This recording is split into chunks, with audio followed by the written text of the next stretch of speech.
You are about to see a most unique exhibition of golf instruction. Your instructor is Mike Austin, Class A member of the PGA, and for 35 years a golf professional. He is considered one of the top 4 long ball hitters of the game, and in tournament play has driven the ball 447 yards from the tee. Mike Austin is an engineer, psychologist, kinesiologist, a trick shot artist, and probably the most advanced instructor in golf today. He's just returned from Japan and Hong Kong, where he conducted golf exhibitions and clinics. Over there, he was dubbed Ichiban Utsu, world's #1 hitter. You've been watching Mike's exceptional control in executing a golf swing in slow motion. Now, in just a moment, ladies and gentlemen, you will meet Mike Austin.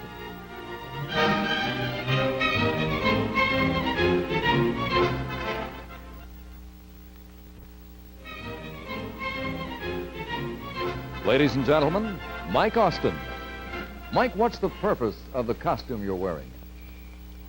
To show the framework of the body and the movement of the joints to enable one to attain the positions necessary to get the best results from their golf swing. Let's start at the beginning and the proper way to address the ball. I stand in erect position to begin with and separate the heels about 12 inches and the toes about 15 inches. I then bend from the ball and socket joints of my hip about 30 degrees toward the ball. I place my left arm in a position, in an extended position this way, and my hands on the club, and place the club head behind the ball, and then lower the right shoulder and flex the right knee so I can get my hand on the club correctly, my right hand on the club correctly, ready to start the back swing. Would you give us a few examples of how not to address the ball?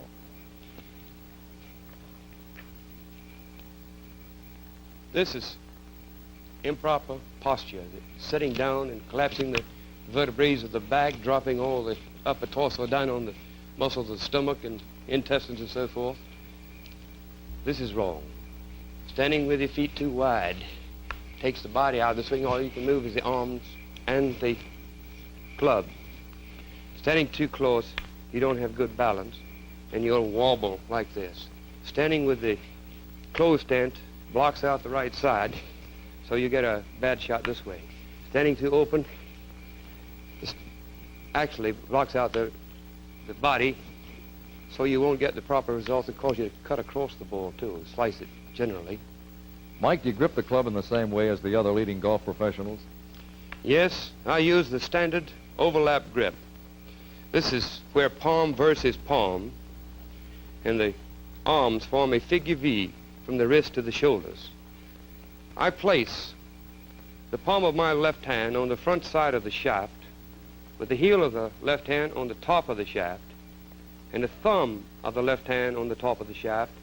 I then wrap the forefingers of the left hand around the underside of the grip so that I have a full grip with all the fingers and thumbs of the left hand. I then bring the ring finger of the right hand up against the index finger of the left hand, placing the palm of the right hand behind the shaft. I then wrap the other 2 fingers of the right hand underneath the club and the upper part of the right thumb, which is the heavy, meaty part of the right thumb, over the left thumb, and I wind up with what I call the standard overlap grip. How do you start your backswing? I start the backswing by a coordinated action of these members of my body. I extend the right knee, and I flex the left knee. I'm going to turn to the side so you can see the knee action. By flexing this left knee, that means it goes out. Pulling the right knee back, it sets up the axis on which the pivot is made. While I'm doing this, I rotate the left shoulder simultaneously underneath the chin between the neck and the ball so that it's turned about 90 degrees. This puts me in a position so that I can turn the left side, wind up the big muscles of the back, and get the greatest amount of potential power that you can out of a swing. What are some of the wrong ways to start the backswing? Well, to stand here like this and pick up the club independently is one way. To stand here like this and try to pull it inside too deeply is another way. To stand with the feet too wide apart is another way to get in a bad position to start it. When you start this club, it's got to be a coordinated action of the body and the members, each member of the whole structure of the body, working together with the cocking of the hands, the only independent action in the golf swing. If you take this club back and let the shoulders turn with the flexion of the left knee and the extension of the right knee, you get into a position that you can really utilize your forces with the greatest amount of You efficiency. mentioned cocking the wrists. When do you start to cock your wrist on the backswing? I start my wrist cocking in the lower part of the back swing. In other words, as I shift my weight here, my arms are moving with the shift of weight and the rotation of my shoulders, and I exert a pressure with the heel of the left hand and the index finger of the right hand just as I pass the right foot, which you will see the hand starting to bend here. This allows the right elbow to fold in the extended arc of the left and causes my club to stay on the proper plane so that I can get into this particular position here. Mike, and do you return. advocate packing the right elbow in close, tight against the right side on the backswing? Well, I certainly do not. I think this is one of the greatest ills in the golf game. Packing the right elbow does not allow you to separate the club the proper distance here from the ball to attain the force that's necessary to drive it any distance. In other words, you have only a segment to swing this way. When you don't back it, you can get it here and really have time enough to build up some force before you get back to the ball. By packing the right elbow into the right side, it makes the swing flat. It also causes the left shoulder to rotate on the horizontal plane, throwing your head back off your center plane, which you must maintain to have consistency in a golf swing. If you start your swing with this packing the right arm, your first movement is pulling the club off of this track, off of the perimeter of your circle. I try to keep as far away from me throughout the swing as the point at which I address the ball. When I address the ball, if I took the hands and did this, and I got to the top, they're still the same distance away from me. I don't ever want them closer to me than when I address it. I'm that far away from the ball. So you can see the disadvantages in trying to pack the arm here. Rocks the shoulders, takes the club off of the perimeter of the circle. It gives you an unsteady head position, and by doing this, you cannot get the results that you desire. To sum up the backswing, could you show us on the skeleton the particular positions of each part of the body and each movement of the backswing? Well, by extending the right knee, I set up an axis so that I can pivot the left side in toward the ball on. By flexing it, the left knee, it enables the left side to swing. It's like a gate on this post, which would be the right leg. Now, when I get to the top of the backswing, you'll see that this right knee is flexed out like this. It gives me a big base to establish a balance with.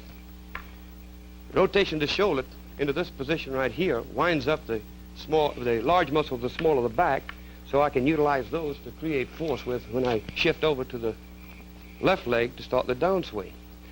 If you maintain a steady position with the left arm like a figure 7, letting this be an axle about which this hub and this spoke rotates,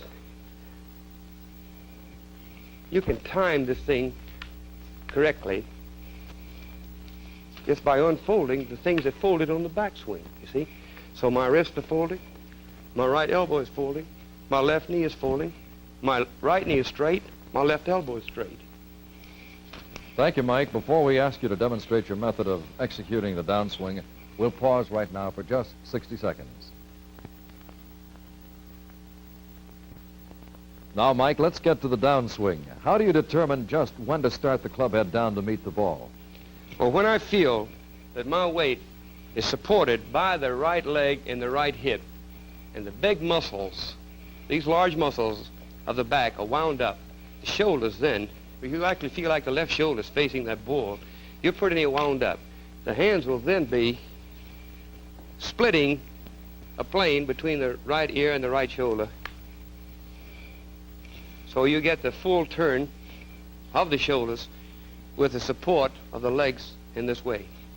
Now to start this downswing, you've got to shift from what we call the rear axis to the fore axis, which is the left leg. This initiates the downswing. This also is advancing the left arm. It is not a pull with the left arm, a drop down this way with the left arm. It is a shift. It starts the downswing. You shift to the left leg by extending the right ankle, flexing the right knee, stepping down on the left heel, drawing the left knee back into extension to set up the axis on which this pivot will be made in this manner.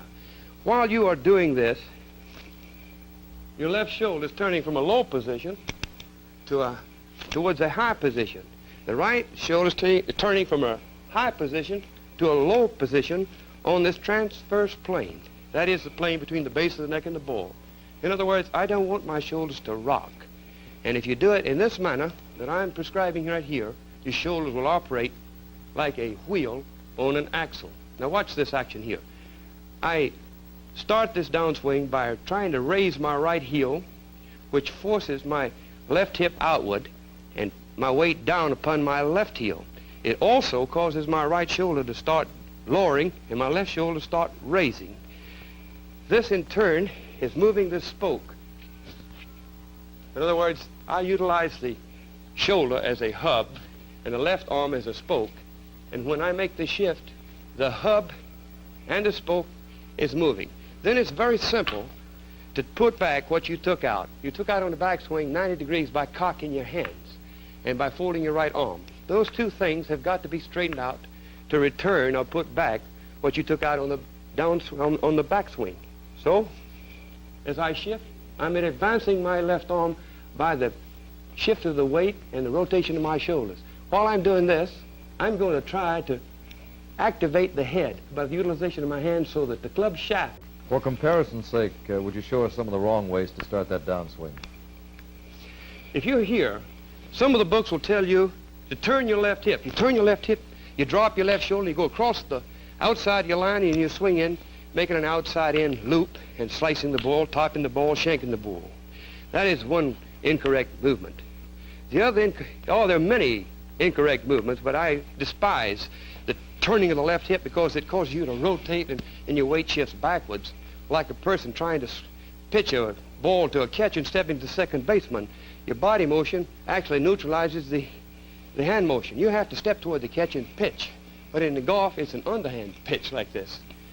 So, when you take the club back and you try to pivot like this with the hips, you don't get your weight into the position that it would give you some advantages. Now, if you get at the top of the backswing like this, and you pull down with your arms, you're not traveling on the plane that the ball is on. The ball is out here, and if you move the arms down, you're traveling down the vertical instead of out the transverse where the ball is on, so you can't make contact with it. This would then cause you to have to rock your shoulders, actually hit the ball, and you go over the top of it. You roll over with your right shoulder, throw your head out of line, and you'll be out of balance. Will you show us the proper position of the body, shoulders, arms, hands, and legs at impact? Well, when you hit the ball, or when I get to the impact position, I am braced on my left leg, so I feel that I can support my entire body weight from the torso up on the head of the femur bone, which is this bone right here, as it enters the pelvic right here. And my right knee is bent in or flexed in between the left knee and the ball, and I feel like I'm striking this ball off of the side of the right leg and right hip with my arms not tucked into my body but extended. Mike, what causes your hands to uncock before impact?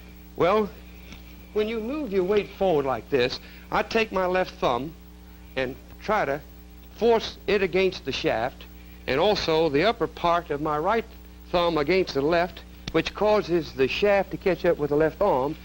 But there's one motion that you've got to do in conjunction with this. While you make this motion, it's like you have a knife and you got the edge pointing right at this ball. You come down with the edge. Before you get there, you turn the broadside of this knife into the back of that ball, which is done by actually controlling these two bones in the forearm by the pronatus and the supinatus muscles. In other words, not only do we have to control the plane that we are working on, but also the blade. This blade actually stays square to the points of the compass through which it moves. If I stood here like this, say this is the North Pole and this is the South Pole, if I rotate it to the East Pole, my hand is facing back here, so it isn't anything like it was when I started. It's 90 degrees removed. Mike, do you attempt to delay the uncocking of the wrists and the hands on the downswing? I certainly do not. This is where I get the jump on almost anyone when I try to hit the ball. When I move my weight over here and my shoulders rotate in this manner, I give the club a throw so it will catch up. Your stimulus begins right here. Everything works as a unit with the hands trying to work faster than the arms so they can take up the slack that's in the bend of the wrist, or what we call the cock of the hand. Do your hands cross over on impact? They don't cross over at impact. They cross over after impact. They're square. They're right in line. Palm of the left hand on the front of the shaft, palm of the right hand on the back of the shaft. Face square to the intended line of flight. How important? After the... Oh, excuse me. And after the crossover, after the hit, the right hand crosses over the left hand, then the elbows fold and dump it over your back. How important are the knees and elbows in hitting the ball? Well, it's through the utilization of the knees and the elbow that you can control your balance and the club head through the golf swing. Here's a $64 question for you, Mike. You've shown us that there are many thoughts and movements to coordinate in the golf swing. Do you consciously think of all of them when you hit the ball? Actually, a person should try swinging until they can swing without thinking of all the component parts. It's got to be a trained reflex action. In other words, like you walk, you don't think of all the component parts of your body to walk. You shouldn't think of all the component parts when you're playing golf. You must decide what club you're going to use, get up and make your measurements, draw back and swing it at the tempo that you determined before you made the swing. It's a case of practice, continued practice. Then. Must be. See, if you don't, you won't be able to do this in the manner. See, if you try to do it consciously, you slow down the reflexes. It's got to be done subconsciously. Do you feel that amateur golfers can improve their swing by watching a lesson of this kind? Definitely, for this reason. We learn through mental images. 87% of what you see, you can comprehend. What you hear, only get about 7%. You feel about 3%. Your taste and smell are 1.5 each. This is where you divide these senses up. So by hearing, through proper instructions from a good Class A member of the PGA, and by looking at his demonstrations, and you trying to emulate that, you can get through these positions like you should to hit it correctly. Have you ever heard the criticism made of golfers who read a book, then go out and try to play according to what they read, and their game is so messed up, they're frustrated? Well, there's so many things in the books that have been written that I think they're adverse to the basic laws of physics and the way they structure the body, that it's impossible to do the things that are written. 90% of the books that have been written are not by the golfers whose names are on them. They are by writers who get a few words from the people that they buy their name from. And this is what I'm strictly against. I think there's too many bad books on the market. This may be a slam to my profession, but whether it is or not, I wish to make this particular statement, that I don't like the books that are written on the market today. You've talked a lot about the weight shifting in one thing or another. What about the weight of the club? You use a very heavy club. Well, for all my life, I've been trying to obtain greater distance. And by doing this, I've swung hard, and I've got to a point right now that by swinging so hard, I've lost the final touch. So to get the feeling of a club, I have to have a heavy club, you know? But the average golfer doesn't. Definitely not. You see, we work with a factor, the kinetic energy factor, which is mv squared divided by 2. In other words, we're working for club head speed. It's like loading a horse. If you put too much weight on a horse, he loses the race. He may be the fastest runner in the race, but if he loads the weight on this horse, they lose the race. Good, Mike. You've given us some excellent lessons on the golf swing, and now in just a moment we'd like to have you show us on the golf course in this exclusive slow-motion film that we have following this word. Now, Mike, we'll see the results of training and practice as we watch you apply your technique in actual play on the golf course in our exclusive slow-motion film. We'll ask you, if you will, to narrate the film. First is the swing with a wood. These pictures show a type of swing that will produce the greatest amount of potential power. This very large club head arc is a result of a full shoulder turn, extended left arm, and a little more transfer of weight than is necessary, which has forced my head to move to the right on the backswing. This compels me to shift an exaggerated amount of my weight from my right foot to my left foot in the start of the downswing. So for accuracy and precision, I recommend a steady head position and less weight shift and wind up of the shoulders on the backswing. What you've just seen of this golf swing is kind of leading you into the science which I'm trying to advocate on this particular program. That is kinesiology, which is the analyzation of the muscle movement and the utilization of the proper movements of the joints in making the golf swing. Mike, do you hit a hook or a fade? Well, John, it all depends on what I want to do with it. I can make it do anything that I want to do. That is, hook or slice, if according to the way the fairway or the course is lined out. I try to play the way it's lined out. If it's a slice hole, I play a slice. If it's a hook hole, I play a hook. Well, next we have a film with you hitting the iron. And I know many have problems with their iron shots. Here you should notice the constant plane of the shoulders, arm, shaft, and club head, rotating about a common center, which is the base of the neck. On the downswing, you should watch how the forearms are controlling the club face, so that it will meet the golf ball square to the target at impact. Notice how the body is supported by the left leg and foot at impact, as the right side swings in toward the golf ball, pivoting on the left leg and foot, and finishes with the center of our stomach facing the target. This is the ideal position that you would try to attain on the finish of a golf swing, so that you can almost stand up with the small of the back pressing against the stomach wall, the muscle of the stomach wall, in this manner. And here again, you do not put that right elbow on the hip. Definitely not. Watch this action here.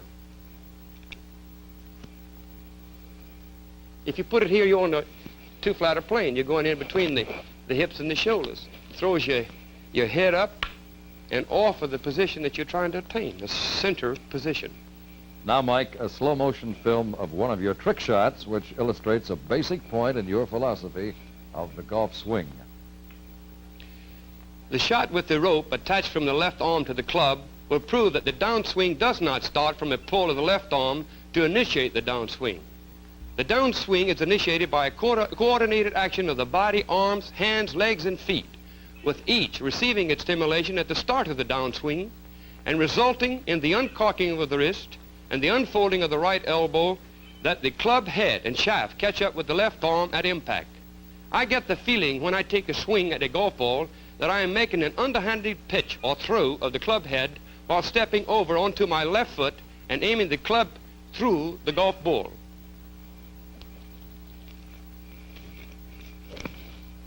Exactly. Step and throw. Step and throw. Don't pull. Don't drop the left shoulder. Throw.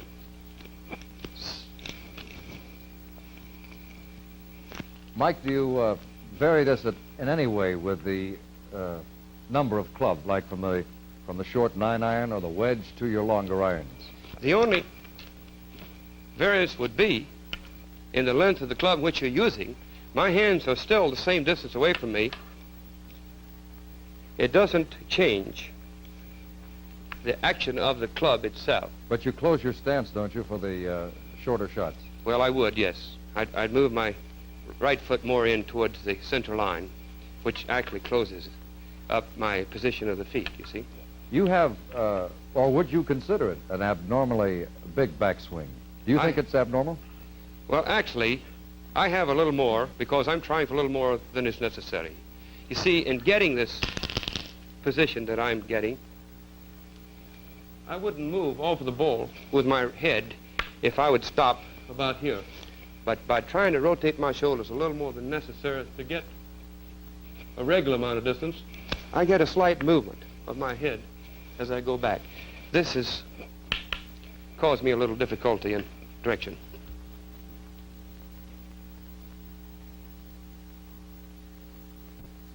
Thank you, Mike.